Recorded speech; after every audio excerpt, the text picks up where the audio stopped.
Well, Kathy, welcome to the podcast. How you doing today? Very well, thank you. It's nice to be here. Good to have you on. I'm looking forward to our conversation. Love talking about entrepreneurship and leadership. So, two of Hmm. my favorite topics. Great. I love to ask my guests this question. What's Okay. the best piece of advice you've ever received? I think it's that is basically that business is relationship, and you have to lead with love. When there's just room for the human spirit in the equation, really things just go. There's so much more productive, and really actually more profitable. It's just easier to get along, and it's just more authentic. You drop the barriers. It's nice. I Yeah. love that. Yeah. I'm always curious, people like yourself who've achieved a certain level of success, we don't get there by ourselves. So, who are some role models for you and maybe some mentors along your journey? You want to kind of tell us what made them special and just kind Okay. of give them a shout out, give them a thank you for their involvement. Oh, they know. But I do want to say that I had a lot of personal friends that talked to me a lot about my situation at the time. And I did listen to them because they were successful already and they made a lot of sense. And I can tell you more about that when I tell you my personal story.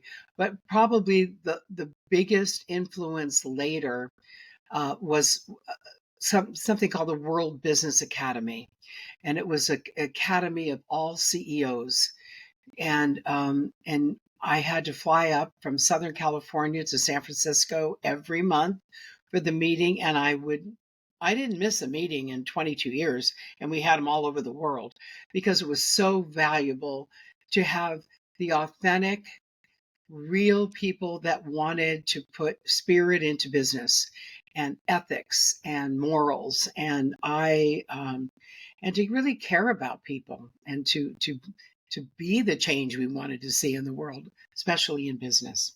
So I'd say the World Business Academy. I Yeah. noticed that I don't see as much of that in business anymore. Why is that shifted? Or maybe I'm just missing it. Well, no, I agree with you, and I,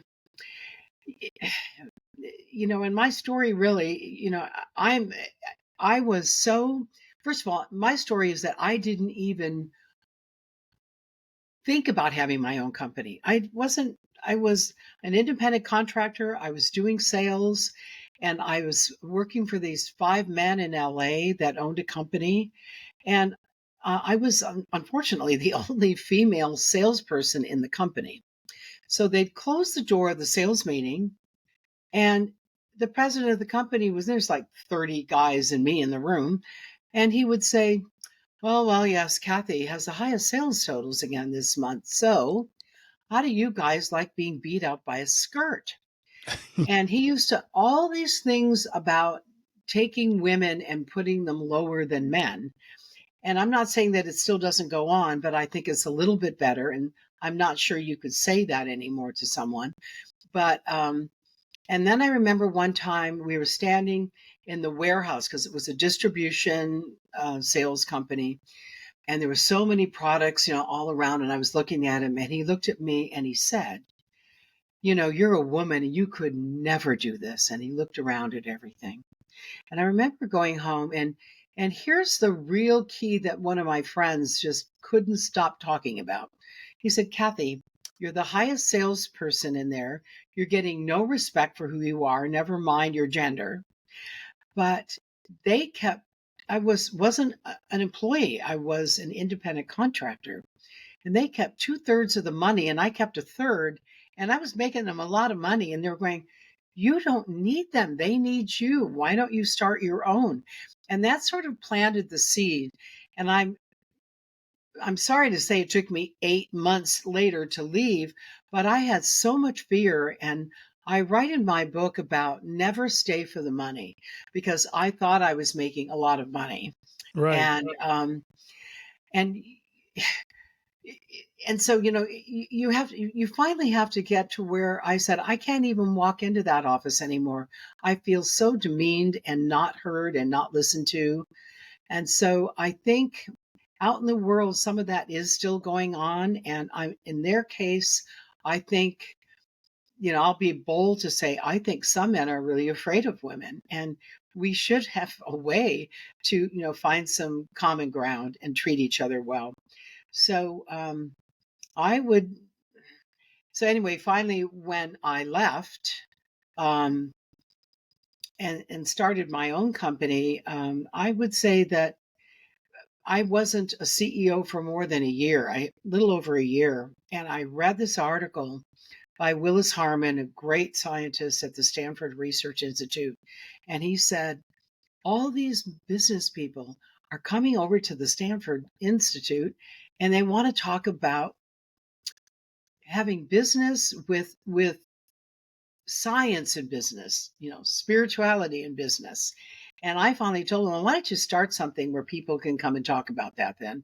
Because they kept coming over and, so he joined too, even though he said at the time he had the same view of business that a lot of people do.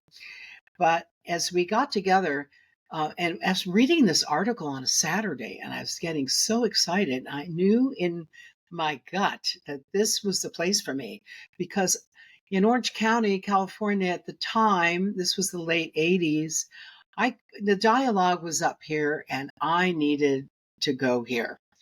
And so I was so excited. I couldn't wait to call Willis and on Monday, because there was no way I didn't know how to reach anybody. And I talked to Willis and on Monday, and I told him my story, and he said, "Oh, I think you'd be perfect for the academy. I'll have the president of the academy call you." So a couple of days later, the president called me, and we were talking, and he was starting to kind of brush me off. He said, "Oh, well, you have to be a CEO to be in this group." I said, "Well, I am." I didn't tell him only a year, but I said, "I am." Then he said, "Well, you have to do a minimum of $2 million a year in business." I said, "Wow." I said, "I'm way past that." And so he was quiet. Then he was really quiet for a while. I'm going, "Now what?" And then he said, "Well, you'd be the only woman." I said, "Well, I'm used to that. And I think I can bring value to this group and get value." So the way he decided to handle it was he wanted to meet me in person. So I flew to San Francisco, and in not even 30 minutes later, he said, "Wow, you're definitely qualified to come in." So I joined the academy as the first woman on their board. It just was one of the things that I want to say, to have to go to their meetings and to sit with these CEOs of large companies, mostly some entrepreneurs, but to have their advice for all the things I was going through was just, I mean, it was absolutely the best. You couldn't have asked for more. And I do want to say that I wasn't a member more than 2 months, and I got a call from the president, and he said to me, "The Dalai Lama is in Newport Beach for a week."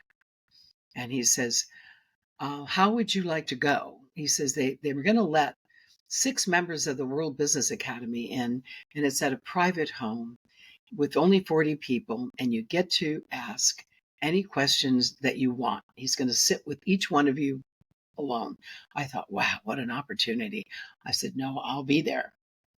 So the backstory to all this is one of my clients that I got and gave to the Five Guys for 4 years was the Home Depot stores. I got them when they only had 25 stores in the whole country. And by the time I left these Five Guys, there were 400 stores. But they already told me, your edict is no back orders, and we're opening 246 stores a year, so you've got to keep the existing stores and product and the new stores. So I was so busy, and one of the things they had asked me to do was to go to China. And before I met the Dalai Lama, I was in China I found this fabulous factory with mostly women making these merchandise bags. I was so happy to give them the business. And we were shipping to the port of Charleston and the port of Los Angeles. I had like 7 containers on the water, and the product was great. I was very excited. And then Tiananmen Square happened Mhm. in 1989, where the Chinese killed about 3,000 students and then denied it all. And I was so upset. And I had a lot of people call me that said, "You need to take a stand for human rights and you need to leave China." And of course, I agreed with them. And I was so confused because, again, I had this giant account that I was trying to work with. And I needed this product to help us fill in for our domestic manufacturers. Frankly, I just didn't know how to do it. I thought I should. I just didn't know how. So, bottom line, I want to share what the Dalai Lama said to me because I would love for everyone to know what he said because it changed my life, really. Sure. As we're sitting together, we're on this couch and we're talking, and he is so funny and he's just delightful.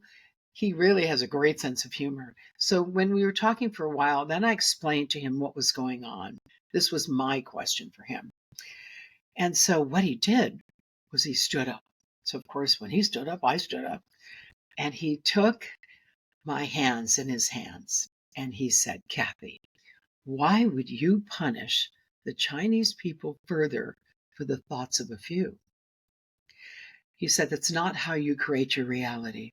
He said, "You never think about what you don't want.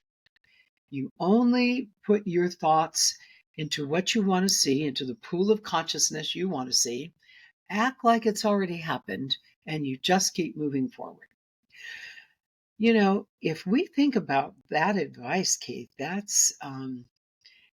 is not only what goes along with everything else I say about leading with love. It's really taking it to even a larger context than that. And that changed the way I viewed everything from that point on. Because a lot of times we don't think about what we want. We're so consumed with everything else. So, what a great lesson. And the academy just got better and better for me. I just kept learning. I love that story. I'm curious because when something like that happens in another country, our Uh-huh. first reaction is we have to pull out because we have to take a stand. And you're Yeah. right. We sometimes we don't think about the bigger picture and we overreact, I think, to the global impact of us saying we're doing that. Yes. And I think it's because it was students, and then and at the time, I was there like a month later, and I could see that I would fly into Hong Kong, and then my manufacturer gave us this gift of going over to mainland China. And when I went to mainland China, when I'm in Hong Kong, I'm seeing pictures of this terrible thing. You go there and they're completely silent about it. They acted like it never happened. And I kept trying to talk to people that were our guides to certain things. I said, they would whisper, they go, "We really can't talk about it. We have to act like it never happened." I said, "But what about the mothers whose children don't come home?" It's like I never understood how they handled that. And as a mother, I thought, this was really personally very hard for me. And until the Dalai Lama made me stretch and learn and hold it a different way, because you're right, we seem to go right to that way of holding it. I do want to say that, fortunately, because of the academy, I did get to meet him again 2 other times, and he remembered me and my story. And I kept thinking, I said, "Thank you for really shifting how I held life." It was great. Love that. Let's get into your book because I'm curious now because you kind of led us into the love part of it. The name of your book is The Wisdom of Love in Business. What led you to write that book? Well, what again? I had the Home Depot account for 7 years at this time. I ended up having them for 30 years, but this was 7 years. And my buyer left that I had done all these programs with. The great CEOs that started it, they were fabulous. And they asked me to please store, door, deliver nationwide. That shifted my kind of work too. I needed more employees and think about wherever a Home Depot store is, you're going to deliver there all over the country. I mean, it was a huge shift. So I got this buyer that took over for mine. And oh, he was so difficult. So difficult. He was a person that would get this close to your face and scream and yell and threaten the business, and someone who would ask you about some program and how it's working. And you start to tell him he thinks he's heard enough. And then he moves on to something else, and yet he didn't really get it. And it was so difficult. I remember coming back to my company. This was at the Store Support Center in Atlanta, Georgia, where their headquarters is. And of course, I'm in Newport Beach, California. I came home and I thought, honestly, I'm going to give up this account. And everyone said, what do you mean? They're opening 246 stores a year, and you are so involved. You are their main supplier for their expense products for the store. And how could you leave? I said, I just can't work. I don't think I should even have to work with someone like this. I almost forgot everything I know. So I flew, and every time I go up to the academy meeting, I would complain about this guy every month. So finally, there was an intervention from the World Business Academy with me. I'll put it that way, because they finally said, no more stories about him. Close your eyes. So I'm sitting there and they said, do you think this man is another aspect of the divine? It's exactly what they said. And I was closing my eyes, and all I could picture was him screaming at me really close, you know. And so I opened my eyes and I'm looking at all my, who are really authentic friends. And I said, well, I might be one with all of you. I'm not one with him. They said, then they all laughed at me. And they said, oh, Kathy, you've forgotten everything you know. Close your eyes again. They said, do you think he's coming from love or from fear? Well, that's when I started to know that I had to remember. But I opened my eyes, and of course, I had to still make him wrong. I said, well, he's not very loving. And so they said to me, well, then do you think fear is the truth of him? And I know that's not the truth of anybody.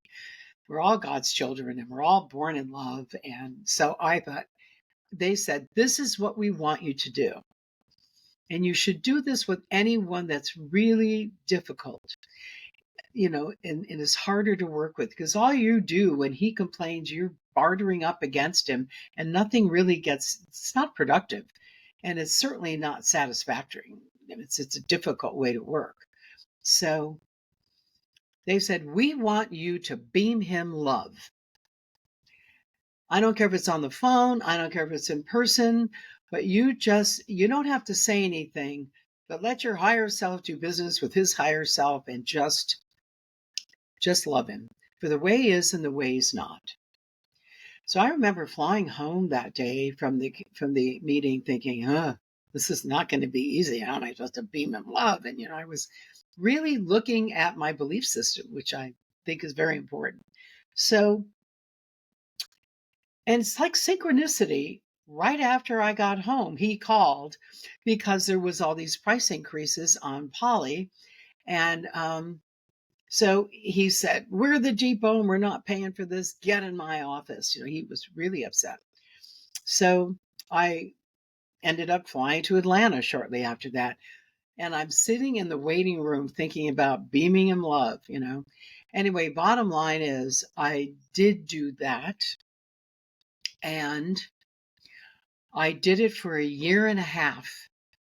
And and I never said anything. I just created a space for me just to accept him and love him for the way it was. And he called one Friday night, late for him, and about 4:00 for us here. And I had an appointment with one of our manufacturers on Monday, who just wasn't getting the product out on time. And he would tell us the truck left and they hadn't made it yet. And I had too many stores for that kind of production. But we liked him and we didn't want him to go away. But so he called, and this is what he said. Now, I want you to see if we can get this, straightened out. And then he was quiet. And sometimes when he was quiet on the phone, then he'd start yelling about something. So when he's quiet, I never knew what to expect. But this time he said, Kathy, how you come in a room sometimes and things just seem to calm down. He said, do that. And my son was right near me because he worked with me, and he heard it.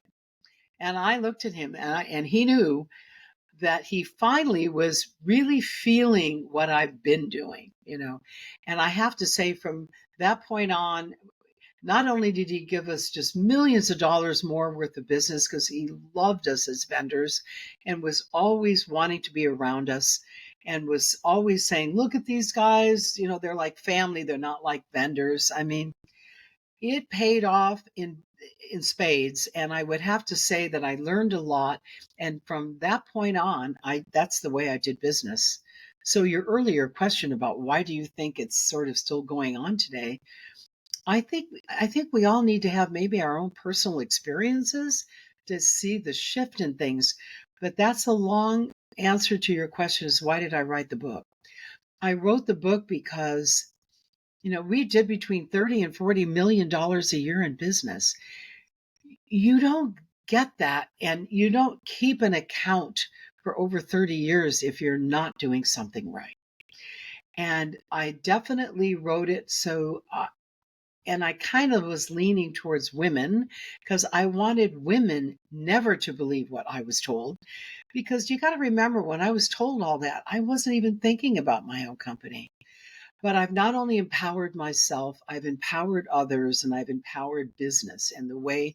And thanks to all the wonderful people around me, including the Dalai Lama, it changed my view. And also, I tell people, not only is business relationship, but success is an inside job. So we have to look at what is our belief systems. And I really did that in spades. I looked at the biology of my belief systems and where in my life did I have to forgive myself? Did I have to forgive someone else?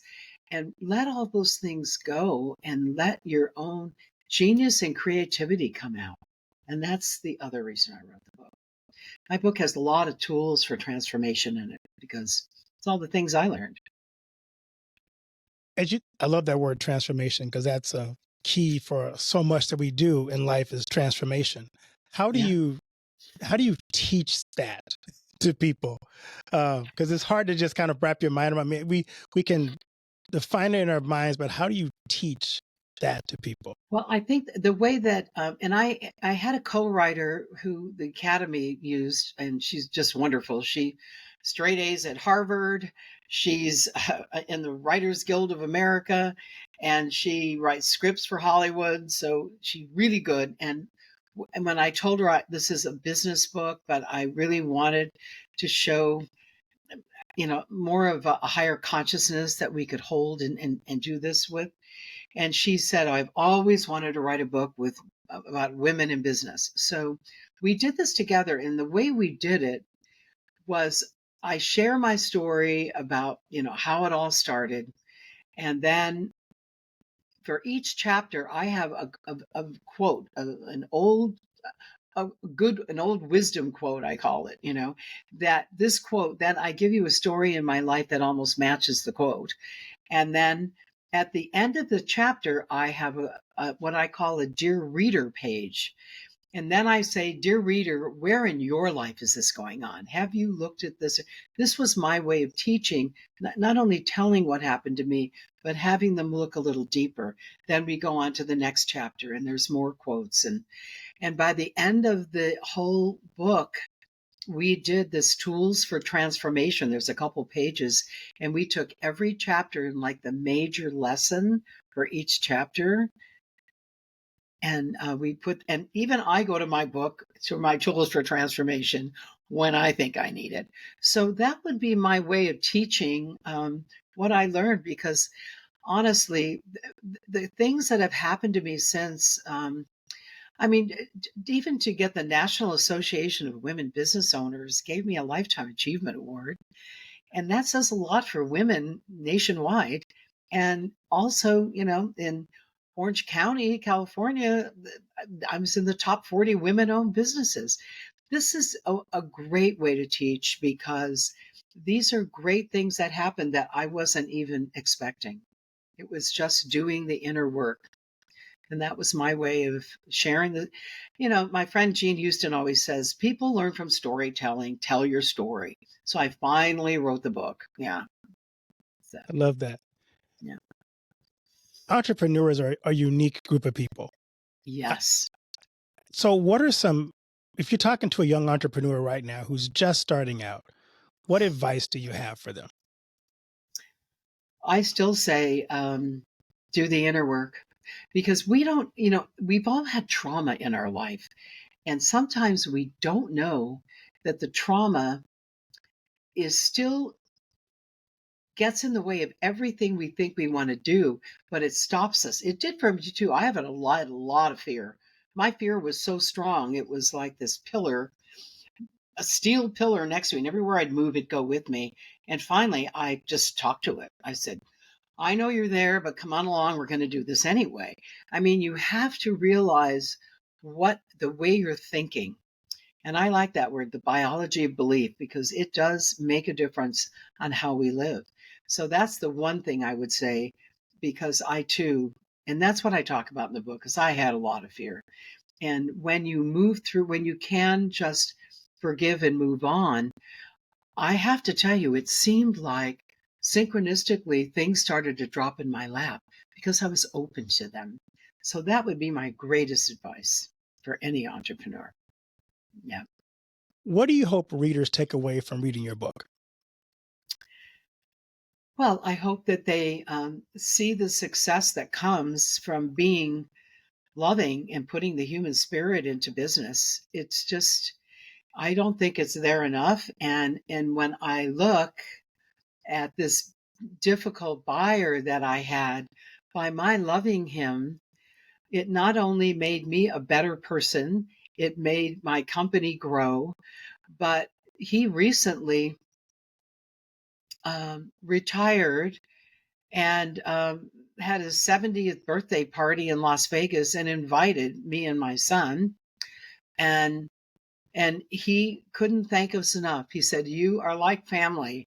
He said, "You were so delightful to do business with, and you did." And the other thing is, you just got to do what you say you're going to do. That's a big thing. A lot of people don't do what they say they're going to do. So that's all of that's in the book. I mean, all the takeaways that I learned are in the book, because if you don't share your story, I mean, this is how people learn. And I definitely, like I say, think there's just people that don't know how to let go of the things that are stopping them. And my book shows how I did everything. And in the first line in my book, it says, I was born with one eye on the door and one eye looking inward. I think I was just born to actually out process this, go through this, and probably teach that. I think so. That's awesome. So, how's your book being received? Very well. Now that it was called first, I published it as Feet to the Fire: Finding My Soul in Success. And Jack Canfield, who's been a friend of mine for a long time, he didn't like the cover, and he said, we don't want to talk about your success. We want to show people that if they read this book, there's some transformational tools so they can be successful. So we changed the name of the book to The Wisdom of Love and Business: Transformational Tools for Entrepreneurial to Achieve Entrepreneurial Success. So ever since that, it's really been much better. And a lot of people are talking about it now. And I've also talked to, I really enjoy talking to the universities and the young people, because if you start younger, especially at that formative age, I think it's very helpful. I mean, I didn't start my company till I was like 40. I mean, so it's, yeah. So that's how it's been. It's better now because I think that the title is I think more acceptable, and Jack loves it. And I really have had so much work working with, Dr. Deepak Chopra endorsed my book, and so did Gene Houston and Joan Borisenko, and some of the people that have been in all this wonderful new thinking about raising your consciousness and being more loving, for sure. That's great. I'm always Yeah. curious, Kathy. You seem really excited and really energetic. What are you excited about in this season of your life? Well, I am a lifelong learner and I love travel.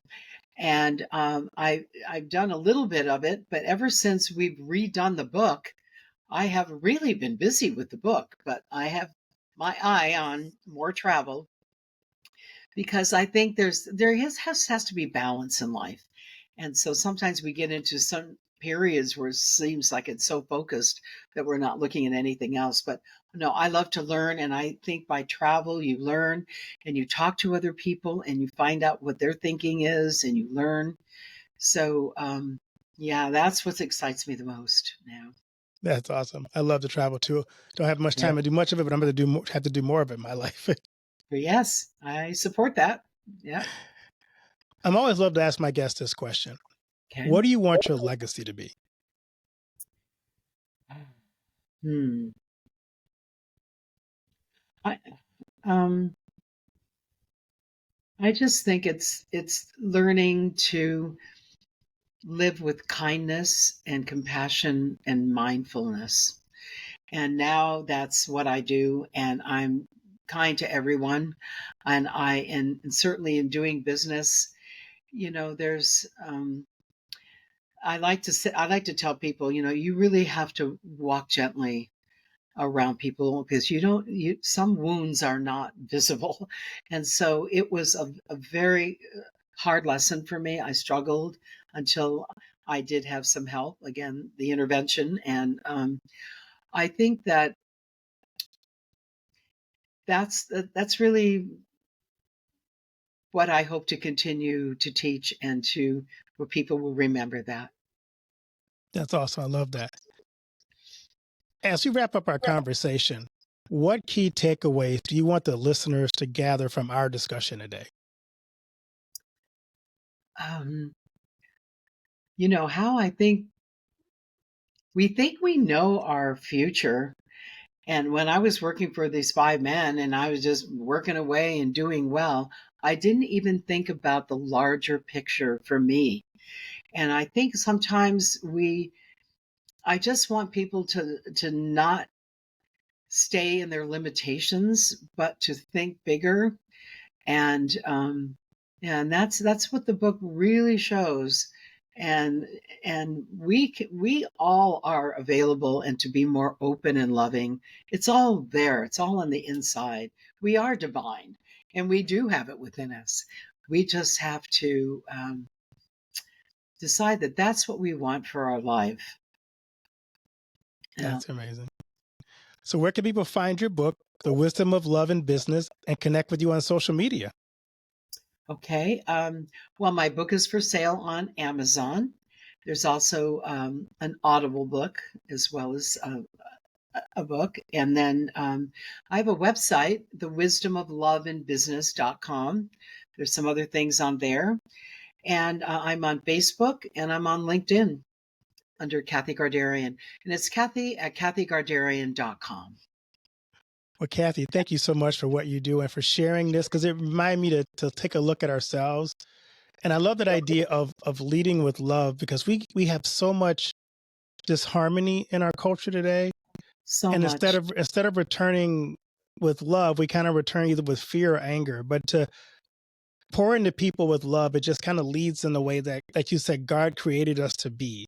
and to walk Absolutely. into a room and leave it with love. Somebody said, sparkle Jesus as you walk into a room. I just kind of love that Right. idea. So, That's right. yeah. That's great. Yeah. Well, what a joy it's been to be with you, Keith. Thank you. I love sharing my story with you.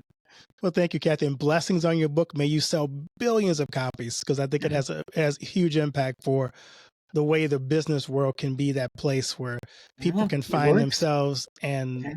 impact and change the world. Great. Thanks so much. I appreciate it.